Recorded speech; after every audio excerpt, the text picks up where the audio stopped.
Hi everyone, welcome back. Thanks for joining us today. We've got a brand new story to share with you, so let's begin. My name is William, and for most of my marriage, I believed love could fix anything. I adored my wife, Laura. From the moment we got married, I made it my mission to be the best husband I could be. I wasn't perfect, but I was present. I listened, I provided, and I never held back from showing her how much she meant to me. If there was ever a problem, I believed we could talk it out and solve it, because that's what marriage is supposed to be, right? A partnership where two people work through things together. But let me tell you something. Belief doesn't mean a damn thing when the other person has already checked out. Laura started pulling away gradually. She wasn't as affectionate as she used to be. She avoided sitting too close to me on the couch. Our conversations became shorter, almost like she was just going through the motions. And then there wasn't any intimacy, because she always had an excuse. She was tired. She wasn't in the mood. She had a headache. I didn't want to be that guy, the one who pressures his wife, so I backed off and assumed she was just going through a rough time and needed space to figure things out. So, like an idiot, I did the only thing I knew how to do. I loved her harder. I planned dates, I surprised her with little gifts. I told her how beautiful she was, how much I appreciated her. I tried to remind her that whatever she was going through, I was there for her. But the more I tried, the more she pulled away. It was like trying to hug a shadow. The closer I reached, the further she slipped from my grasp. That's when I started asking myself the question I never thought I'd have to ask. How does a happy marriage turn cold overnight? One night, I finally decided I couldn't ignore it anymore. She had barely said a word to me all day. I turned to her, my voice steady but firm. "Laura, what's going on with you?" I asked. "You've been distant for weeks now. You barely talk to me. You don't even look at me the same way. Did I do something wrong?" She sighed, still staring at her phone screen, as if she could avoid the conversation by pretending I wasn't there. But I wasn't going to let it slide this time. "Laura," I pressed, "talk to me." Finally, she turned her head, and what she said next hit me harder than I expected. "I just don't feel happy anymore." That was it. No explanation, no reason, just that. For a moment, I just stared at her, waiting for more, waiting for something that would make sense. "What do you mean you're not happy?" I asked, trying to keep my voice calm. "What exactly is making you unhappy?" She shrugged. "I don't know. I just feel this way." That was all she gave me. It was like standing in the middle of a storm, without knowing where the rain was coming from. I searched her face for something. Remorse, guilt, maybe even sadness, but there was nothing. Just a blank expression, like she had already made peace with whatever this was. Meanwhile, I was sitting there blindsided, trying to figure out how the woman I married and the woman I loved had suddenly decided she wasn't happy without any reason she could even explain. I asked again, desperate for clarity. "Is it me? Did I do something?" She just shook her head. "It's not about you. I just feel like something is missing." I exhaled slowly, leaning back into the couch, my mind racing. If it wasn't me, if I hadn't done anything, then what was it? And more importantly, how was I supposed to fix something she couldn't even put into words? The conversation dragged on for a while, but it went nowhere. Every question I asked led to the same dead end. She didn't know. She just felt it. And that was that. Eventually, she sighed and stood up, saying she was tired. That was her way of ending the discussion. I watched as she walked off to the bedroom, leaving me alone in the dimly lit living room with nothing but a sinking feeling in my chest. That night, I felt more lost than I ever had in my life. How do you fight for a marriage when your wife won't even tell you what's wrong? In the following days, I stayed quiet and observed. One evening, my phone was dead, and I needed to call a family friend. Laura's phone was on the couch while she was in the kitchen, so I picked it up. I already knew her password, so I unlocked it and went to her contacts to find the number. As I was searching, a message came in. "What time did you get home last night?" For a second, my brain struggled to make sense of it. The sender, her gym instructor. I replayed the events of the night before. Laura had told me after coming home late that she visited her friend, someone I knew. She had even mentioned her by name. But this message? It didn't match that story. Why would her gym instructor need to know what time she got home? Unless he was with her. I tapped on the chat. But when I opened it, there was nothing. No back and forth conversation. No context. Just that one message. It's important to know that this wasn't a random first text. It was a response. She had deleted the earlier part of the conversation. I put the phone back exactly how I found it. I didn't say a word because I couldn't make sense of why. I didn't ask her about it. For weeks, I had been chasing her, trying to understand why she had become so distant. I had been bending over backward, trying to fix something that wasn't even broken. Because the problem wasn't me. She wasn't unhappy with our marriage. She was just happier somewhere else, and needed an excuse or something. That night, after I saw the message from her gym instructor, something in me shifted. I stopped wondering why she was acting this way. I stopped searching for explanations that didn't matter.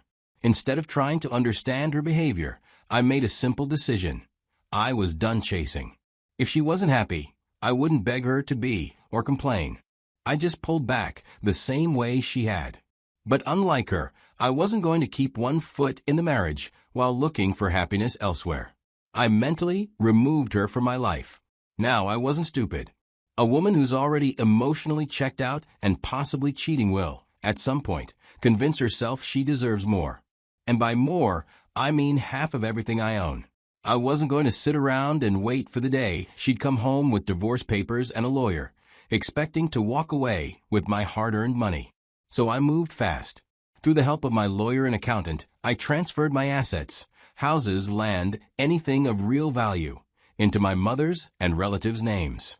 I restructured my accounts, moving money around so that, on paper, I didn't have much to my name. I made sure that if she ever tried to take me to court, there wouldn't be anything worth fighting over. To the world, I was now a broke man, but in reality, I was just a man who had secured his future. With that taken care of, I adjusted my mindset. I no longer saw her as my wife. The woman in my house was just a roommate I barely spoke to. I stopped waiting for her to come to her senses. I stopped caring whether she stayed out late or lied about where she was. As far as I was concerned, I had already lost her. Since she was no longer a part of my future, I started living like she was no longer in my life and spending time outside. At first, it was just to clear my head. I'd go for long drives, sit alone at a cafe, just watching people. Then I started talking to strangers, to women, to anyone who wasn't Laura. And you know what? It felt good. I had spent so long trying to prove my worth to someone who treated me like an option that I forgot what it was like to be seen, to be wanted. So, I let myself enjoy it. I flirted. Nothing serious, just casual conversation. But for the first time in a long time, I felt like a man again. Laura noticed the change almost immediately. She wasn't used to me being unavailable. Before, I was always there, always trying, always making sure she was okay. But now, I'd come home late without explanation.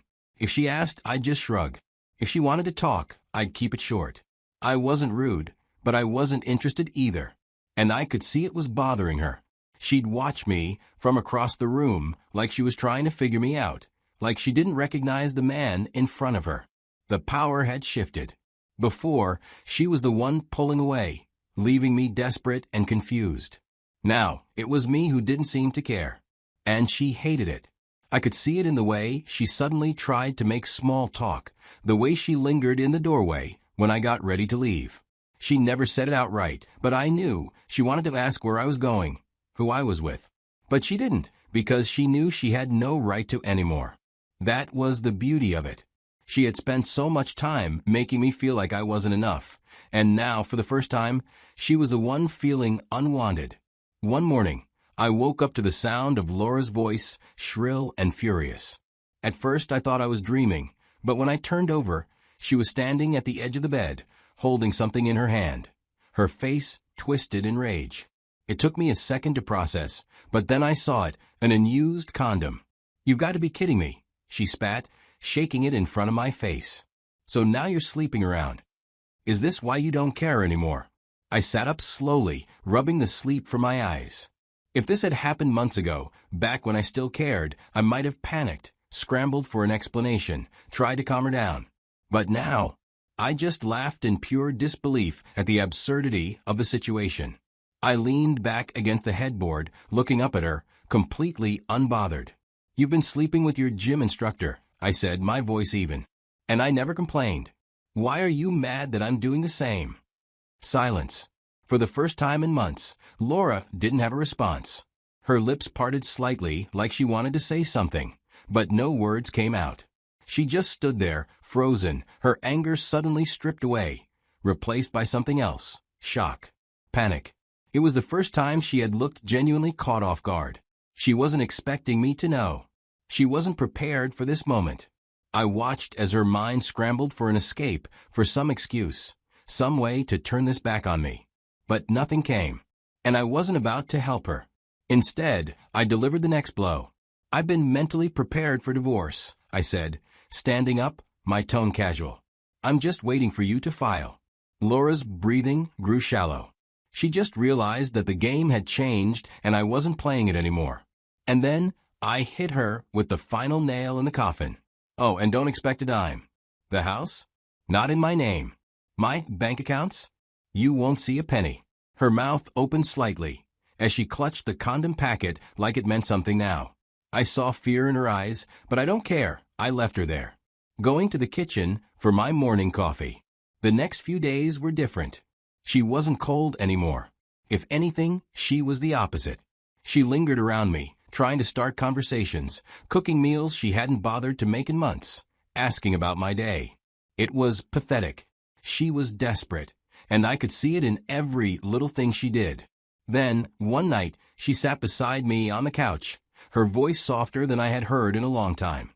"I don't want to lose you," she whispered, her fingers brushing against my arm. "We can fix this. We can work through it." I didn't respond right away. I just looked at her, really looked at her, and I saw her for what she was.